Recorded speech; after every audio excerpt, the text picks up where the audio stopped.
भगवंताच्या चरणावर शरण का व्हावं.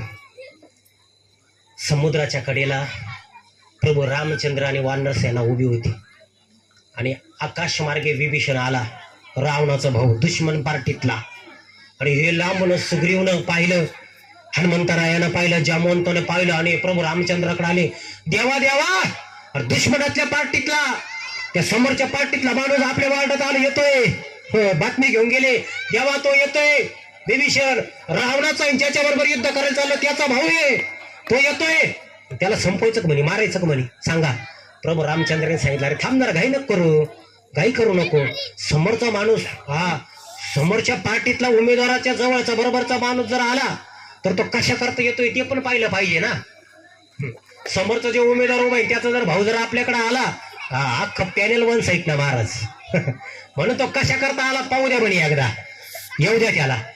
तुम्हाला सांगतो, बिभीषण आला, सगळे जण त्या बिभीषणाकडे पाहत होते, प्रभू रामचंद्र उभे होते.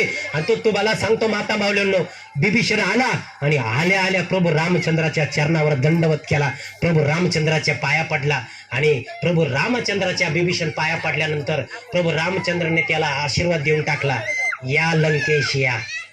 काय आशीर्वाद दिला? विभीषण आल्या आल्या पाया पडला आणि नकळत प्रभू रामचंद्राच्या मुखातून शब्द निघून गेले, लंकेश लंकाधिपती या. असं म्हटल्यानंतर हनुमंतराया, जामवंत, वानर सेनेने तोंडात बोट घातले ना. देवाला काय झालंय? देवाने याला लगेच ऍडव्हान्स मध्ये शुभेच्छा दिल्या, लंकेश या.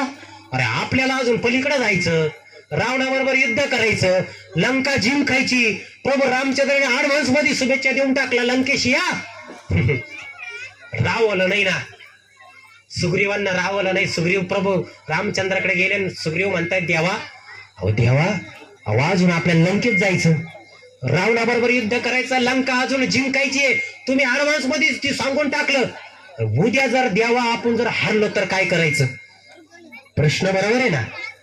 ऍडव्हान्स मध्ये शुभेच्छा दिला लंकेश, उद्या जर आपण हारलो तर काय करायचं? प्रभू रामचंद्रांनी त्याला उत्तर दिलं सुग्रीवला, सुग्रीव घाबरू नको, मला माहितीये मी जिंकणाराचे, कारण रघुकुल रीत सदा चली आई, प्राण जाय पण वचन ना जाय.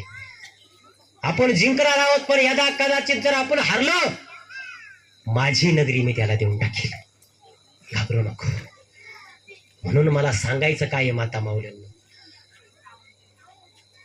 जी नगरी रावणाला लंका मिळवण्याकरता किती पापड बेलावे लागले, वर्षानुवर्ष तप करावं लागलं असं. रावणाने तपश्चर्या करावा लागला लंका मिळवण्याकरता. आपले 10 सर त्या ठिकाणी यज्ञाचे आहूत केले आणि यज्ञ देवतेला देवाला प्रसन्न केलं, ब्रह्माजींना महादेवांना प्रसन्न केलं, तेव्हा ती लंका त्याला मिळाली.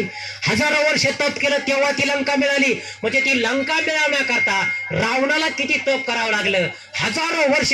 तेव्हा काय असं 2 दिवस 3 दिवस तप केलं, हजारो वर्ष साहेब तप करावं लागायचं, तेव्हा देव प्रसन्न व्हायचे. म्हणजे त्या रावणाला किती पापड बेलावं लागले असेल.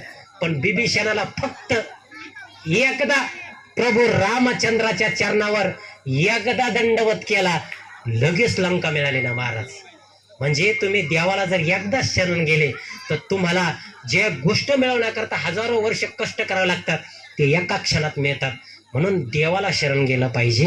म्हणून दररोज देवाच्या इतकं छान मंदिर या ठिकाणी उभारलेलं आहे, दररोज देवाच्या दर्शनाला तुम्ही आले पाहिजे.